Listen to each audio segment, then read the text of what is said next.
সন্ধিয়াৰ প্ৰথমটো গুৰুত্বপূৰ্ণ খবৰ ওলাই আহিছে আমাৰ হাতত প্ৰথমটো খবৰ হৈছে লাখ লাখ কৰ্মচাৰী কপালে ৰাজ্য আজি লাখ লাখ এনপিএছ কৰ্মচাৰী কপালে ৰাজ্য অমিত শাহৰ অসম ভ্ৰমণৰ বিজেপিয়ে কাইলৈ এক প্ৰকাৰ সমাগত লোকসভা নিৰ্বাচনৰ ৰণদংকা বজোৱাৰ প্ৰস্তুতি চলোৱাৰ পৰতে একেদিনতে ৰাজ্যৰ কপালে সাজু হৈছে অসমৰ লাখ লাখ এনপিএছ কৰ্মচাৰী এনপিএছ বাতিল কৰি পুৰণি পেঞ্চন ব্যৱস্থা পুনৰ প্ৰৱৰ্তন দাবীত কাইলৈ ৰাজ্যজুৰি তীব্ৰ প্ৰতিবাদ কাৰ্যসূচী ৰূপায়ণ কৰিব লাখ লাখ কৰ্মচাৰী ইতিমধ্যে সদৌ অসম চৰকাৰী এনপিএছৰ কৰ্মচাৰী সংস্থাৰ কাইলৈ প্ৰতিবাদ কাৰ্যসূচীলৈ ৰাজ্যৰ বহুকেইটা শিক্ষক কৰ্মচাৰী সংগঠনে সমৰ্থন আগবঢ়াইছে প্ৰায় ৬০,০০০ কৰ্মীৰ উপস্থিতিৰে কাইলৈ গুৱাহাটীত কেন্দ্ৰীয় গৃহমন্ত্ৰী অমিত শাহক আদৰি প্ৰকাৰান্তৰে লোকসভা নিৰ্বাচনৰ ৰণদংকা বজাবলৈ বিজেপি সাজু হ'বৰ সময়তে অসমৰ কমেও ৩,২০,০০০ এনপিএছ কৰ্মচাৰীয়ে পেঞ্চনৰ দাবীত কাইলৈ প্ৰতিবাদ সাব্যস্ত কৰিব উল্লেখযোগ্য যে এনপিএছ বাতিল কৰি পুৰণি পেঞ্চন ব্যৱস্থাৰ পুনৰ বলবৎ কৰাৰ দাবীত কাইলৈৰ পৰা সদৌ অসম চৰকাৰী কৰ্মচাৰীৰ এনপিএছৰ কৰ্মচাৰী সংস্থাই শদিয়াৰ পৰা ধুবুৰীলৈ গণ আলোড়ন কাৰ্যসূচী ৰূপায়ণ কৰিব এই কথা সদৰি কৰি আজি সদৌ অসম চৰকাৰী এনপিএছৰ কৰ্মচাৰী সংস্থাৰ সভাপতি অচ্যুতানন্দ হাজৰিকা আৰু সাধাৰণ সম্পাদক অপূৰ্ব শৰ্মাই এটা বিবৃতিযোগে কয় শদিয়াৰ পৰা ধুবুৰীলৈ ৰাজ্যৰ কৰ্মচাৰী সমাজে নিজৰ তথা কৰ্মচাৰী সমাজৰ অৱসৰকালীন জীৱনৰ লাখুটি স্বৰূপ পুৰণি পেঞ্চন ব্যৱস্থা পুনৰ প্ৰতিষ্ঠাৰ দাবীত কাইলৈৰ পৰা শদিয়াৰ পৰা ধুবুৰীলৈ গণ আলোড়ন কাৰ্যসূচী আৰম্ভ কৰিব এনপিএছ পৰিহাৰ কৰি পুৰণি পেঞ্চন বা OPS ব্যৱস্থাৰে কৰ্মচাৰী সমাজৰ সুৰক্ষা নিশ্চিত কৰা এক গণ আলোড়ন কাৰ্যসূচীৰ প্ৰথম পৰ্যায় হিচাপে কাইলৈ ৰাজ্যৰ সকলো চৰকাৰী অনুষ্ঠান প্ৰতিষ্ঠান কৰ্মবিৰতিৰ প্ৰতিবাদী কাৰ্যসূচী ৰূপায়ণ আৰু কৰা উপৰি আৰু ৰাজ্যৰ প্ৰতিটো জিলা সদৰ আৰু মহকুমা সদৰত প্ৰতিবাদী সভা অথবা ধৰ্ণা কাৰ্যসূচী পালন কৰা হ'ব বুলি একেটা প্ৰেছ বিজ্ঞপ্তিযোগে প্ৰকাশ কৰে ইফালে বিবৃতিত প্ৰকাশ কৰা কাইলৈ গুৱাহাটীৰ চচলত ধৰা থকা ধৰ্ণাস্থলীত কামৰূপ মহানগৰ জিলা কমিটিৰ দ্বাৰা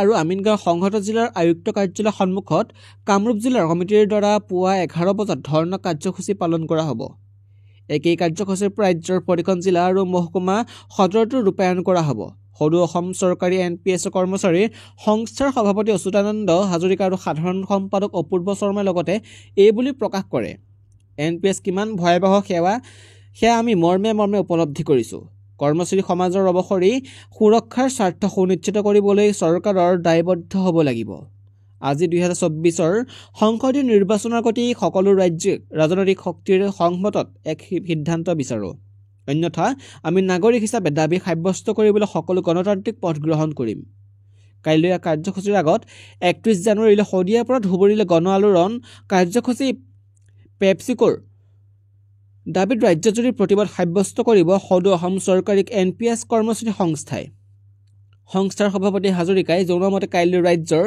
শিক্ষক কৰ্মচাৰীসকলে কৰ্মবিৰতি পালন কৰিলেও সকলো ধৰণৰ জৰুৰী সেৱা পৰীক্ষা আদিৰ লগত জড়িতসকলক এই কাৰ্যসূচীৰ পৰা ৰেহাই দিয়া হৈছে এনপিএছ বাতিলৰ দাবীত কাইলৈ সদৌ অসম চৰকাৰী এনপিএছ কৰ্মচাৰী সংস্থাই আহ্বান জনোৱা প্ৰতিবাদী কাৰ্যসূচীলৈ সদৌ অসম ন্যায়িক কৰ্মচাৰী সংস্থা অসম ৰাজ্যিক প্ৰাথমিক শিক্ষক সন্মিলনী সদৌ অসম বিশ্ববিদ্যালয় কৰ্মী সংঘ মহাসংঘ সদৌ অসম জিলা প্ৰশাসন কৰ্মচাৰী সন্থা সদৌ অসম প্ৰাথমিক উত্তীৰ্ণ শিক্ষক সমাজ NF ৰেলৱে মজদুৰ union joint council of trade union Assam সদৌ অসম মুৰব্বীৰ বিভাগীয় আমোলা সন্থা সদৌ অসম চতুৰ্থ শ্ৰেণীৰ চৰকাৰী কৰ্মচাৰী সন্মিলন আদি শিক্ষক কৰ্মচাৰী সংগঠনে পূৰ্ণ সমৰ্থন জনাইছে ৰেচন কাৰ্ড থাকিলে কি কি সুবিধা লাভ কৰিব আপুনি উজ্জ্বলা গেছৰ সংযোগ লাভ কৰিব আপুনি ৰেচন কাৰ্ড থকা প্ৰতিজনে পাব অৰুণোদয় 5 কিলোগ্ৰামতকৈ পাব চাউল আয়ুষ্মান কাৰ্ড পাব আয়ুষ্মান কাৰ্ড নোপোৱালৈকে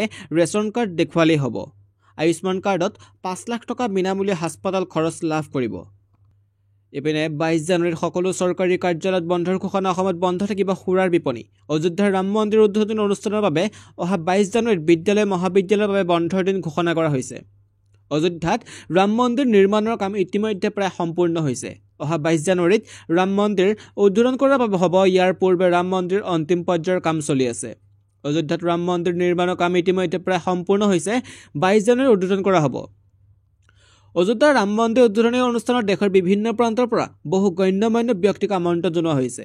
এই পৰিপ্ৰেক্ষিতত 22 জানুৱাৰীত উত্তৰ প্ৰদেশৰ সকলো বিদ্যালয় মহাবিদ্যালয়সমূহ বন্ধৰ ঘোষণা কৰা হৈছে। এই দিনটোত সুৰাৰ দোকানসমূহ বন্ধ ৰখা হ'ব। এতিয়া গোৱা চৰকাৰেও ৰাজ্যৰ সকলো বিদ্যালয় মহাবিদ্যালয়ক ছুটি দিছে। ইফালে অসম চৰকাৰেও 22 জানুৱাৰীত ড্ৰাই ডে ঘোষণা কৰিছে। এই দিনটোত ৰাজ্যত সুৰা বিপণীবোৰ বন্ধ ৰখা হ'ব। ইয়াৰ উপৰিও কেবিনেট বৈঠকৰ অন্তত সংবাদমেলত ভাষণ দি গোৱাৰ মুখ্যমন্ত্ৰী প্ৰমোদ সাৱন্তই কয় যে অহা 22 জানুৱাৰীত বিদ্যালয়সমূহৰ লগতে চৰকাৰী কৰ্মচাৰীসকলৰ চৰকাৰী বন্ধ থাকিব। 2024 চনৰ 22 জানুৱাৰীত অযোধ্যাত ৰাম মন্দিৰ উদ্বোধন কৰা হ'ব। এই অনুষ্ঠানত আয়োজিত কৰাৰ বাবে সকলো প্ৰস্তুতি প্ৰায় সম্পূৰ্ণ কৰা হৈছে। উত্তৰ প্ৰদেশ আৰক্ষীৰ বিশেষ টাস্ক ফ'ৰ্চে অযোধ্যাত নিৰ্মিত ৰাম মন্দিৰ কমপ্লেক্স নিৰাপত্তা সম্পূৰ্ণৰূপে গ্ৰহণ কৰিব। উত্তৰ প্ৰদেশৰ মুখ্যমন্ত্ৰী যোগী আদিত্যনাথৰ নিৰ্দেশত ৰাজ্যখনৰ পৰিবহণ বিভাগে অযোধ্যাত অনুষ্ঠিত হ'ব লগা বিভিন্ন অনুষ্ঠানত প্ৰয়োজন সাপেক্ষে টেক্সি আৰু পৰ্যটক বাছৰ যান-বাহন সংৰক্ষণ আঁচনি আৰম্ভ কৰিছে। ইপিনে মহিলাসকলৰ বাবে এটা বহুতে ভাল খবৰ এটা আছে। ৰাজ্যৰ 39 লাখ মহিলাক চৰকাৰে দিব 10,000কৈ টকা। বৃহৎ ঘোষণা মুখ্যমন্ত্ৰীৰ। ৰাজ্যৰ 39 লাখ মহিলাই লাভ কৰিব এই আঁচনি সুবিধা। প্ৰথম পৰ্যায়ত ৰাজ্য চৰকাৰে 10,000 টকাকৈ মহিলাসকলক দিব। ৰাজ্যৰ লাখ লাখ মহিলালৈ মুখ্যমন্ত্ৰীৰ ভোগালী বিহুৰ উপহাৰ।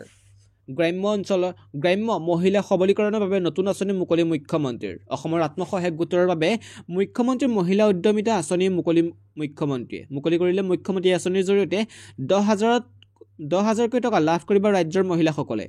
ৰাজ্যৰ 39 লাখ মহিলাই লাভ কৰিব আঁচনিৰ সুবিধা। প্ৰথম পৰ্যায়ত ৰাজ্যৰ 10,000 মহিলাক দিয়া হ'ব। 10,000কৈ দিয়া হ'ব মহিলাক। পৰৱৰ্তী সময়ত 25,000 টকাকৈ লাভ কৰিব মহিলাসকলে। 25,000 টকাৰ 12,500 টকা চৰকাৰে দিব আৰু 12,500 টকা বেংকে মহিলাসকলক দিব। চৰকাৰৰ পৰা দিয়া ধন উভতাই দিব নালাগে, কিন্তু পৰ্যায়ক্ৰমে বেংকৰ পৰা দিয়া ধন উভতাই দিব লাগিব মহিলাসকলে। চৰকাৰে 10,000 টকা পাবলৈ কি কি চৰ্ত মানিব লাগিব আপুনি? প্ৰথমে মহিলাগৰাকীয়ে ব্যৱসায় কৰিব পাৰিব নে নাই সেয়া চোৱা হ'ব। দ্বিতীয়তে মহিলাগৰাকী নিজৰ ছোৱালী সন্তানক স্কুললৈ পঠিয়াম বুলি লিখিত প্ৰতিশ্ৰুতি দিব লাগিব। সাধাৰণ শ্ৰেণী আৰু OBCৰ মহিলা 3টা সন্তান থাকিলে লাভ কৰিব এই আঁচনিৰ সুবিধা। আনহাতে মৰাণ, মটক আৰু চাহ জনগোষ্ঠী, অনুসূচিত জাতি আৰু অনুসূচিত জনজাতি মহিলাসকলে 4টা সন্তান থাকিলেও লাভ কৰিব এই আঁচনিৰ সুবিধা।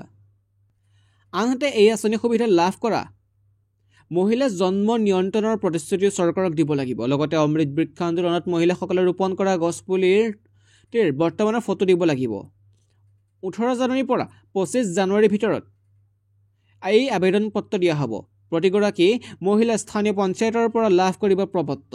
মুখ্যমন্ত্ৰী মহিলা উদ্যমিতা আঁচনিৰ বাবদ চৰকাৰৰ ব্যয় হ'ব 40,000 কোটি টকা। শীঘ্ৰেই কৰ্মচাৰীসকলৰ দৰমহা বৃদ্ধি হ'ব। কেন্দ্ৰীয় বাজেটত আহি আছে এটা ডাঙৰ খবৰ। কৰ্মচাৰীসকলক কেৱল ফিটমেণ্ট ফেক্টৰ ভিত্তিতে দৰমহা দিয়া হ'ব। ফিটমেণ্ট ফেক্টৰ বৃদ্ধি হ'লে কেন্দ্ৰীয় কৰ্মচাৰীৰ দৰমহা স্বয়ংক্ৰিয়ভাৱে বৃদ্ধি পাব। অহা কেন্দ্ৰীয় বাজেটত মোদী চৰকাৰে কেন্দ্ৰীয় চৰকাৰৰ কৰ্মচাৰীৰ দৰমহা এককালীনভাৱে বৃহৎ পৰিমাণে বৃদ্ধি কৰিব পাৰে। যদিহে বিত্তমন্ত্ৰী নিৰ্মলা সীতাৰমণে বাজেটত চৰকাৰী কৰ্মচাৰীৰ দাবী মানি লয়, তেন্তে চৰকাৰী কৰ্মচাৰীৰ দৰমহা বৃদ্ধি পাব। আনহাতে কেন্দ্ৰীয় কৰ্মচাৰীসকলে দীৰ্ঘদিন ধৰি ফিটমেণ্ট ফেক্টৰ বৃদ্ধি কৰাৰ বাবে দাবী জনাই আহিছে। মন কৰিবলগীয়া কথাটো হ'ল যে কৰ্মচাৰীসকলক কেৱল ফিটমেণ্ট ফেক্টৰ ভিত্তিতহে দৰমহা দিয়া হয়। ফিটমেণ্ট ফেক্টৰ বৃদ্ধি হ'লে কেন্দ্ৰীয় কৰ্মচাৰীৰ দৰমহা স্বয়ংক্ৰিয়ভাৱে বৃদ্ধি পাব। গতিকে কেন্দ্ৰীয় কৰ্মচাৰীসকলে আশা কৰিছে যে চৰকাৰে বাজেটত ফিটমেণ্ট ফেক্টৰ বৃদ্ধি কৰিব।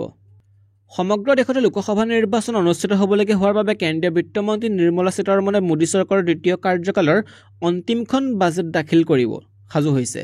জানিব পৰা মতে 2024 চনৰ 1 ফেব্ৰুৱাৰী বিত্তমন্ত্ৰীয়ে অন্তৰ্বৰ্তীকালীন বাজেট দাখিল কৰিব। লোকসভা নিৰ্বাচনৰ পূৰ্বে এই বাজেটে দেশৰ ৰাজনীতিত ডাঙৰ ভূমিকা ল'ব পাৰে। এই বাজেটত কেন্দ্ৰীয় চৰকাৰৰ কৰ্মচাৰীৰ ডাঙৰ ঘোষণা হ'ব পাৰে বুলি আশা কৰা হৈছে। কিন্তু বিত্তমন্ত্ৰীগৰাকীয়ে ইতিমধ্যে কৈছে যে বাজেটত কোনো ডাঙৰ ঘোষণা কৰা নহয়। আনহাতে কেন্দ্ৰীয় চৰকাৰৰ কৰ্মচাৰীসকলে বাজেটৰ পৰা ফিটমেণ্ট ফেক্টৰ বৃদ্ধিৰ আশা কৰিছে। এইটো কৰ্মচাৰীৰ ফিটমেণ্ট ফেক্টৰ তথা দৰমহা বৃদ্ধি পাব নে নাই সেয়া এতিয়াও অস্পষ্ট।